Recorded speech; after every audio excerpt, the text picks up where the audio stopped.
দীর্ঘদিন পর নিজের পছন্দের পজিশন ডিফেন্সিভ মিডফিল্ডে ফিরে দুর্দান্ত পারফরম্যান্স উপহার দিয়েছেন হামজা চৌধুরী। বাংলাদেশে এই ফুটবলারের নেতৃত্ব ও নিয়ন্ত্রিত খেলায় শেল্টার হোম টাউনকে হারিয়ে এফএ কাপের চতুর্থ রাউন্ডে জায়গা করে নিয়েছে লেস্টার সিটি।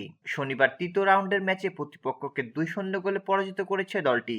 ম্যাচের 23 মিনিটে জাম্বিয়ান ফরওয়ার্ড ডাকার গোলে লিড নেয় লেস্টার সিটি।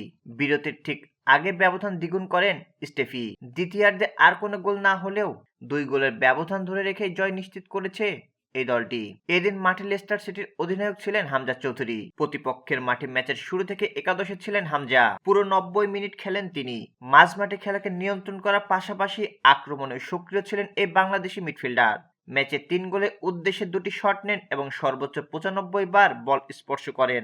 এছাড়াও প্রতিপক্ষের বক্সে 11 বার বল পাঠান তিনি।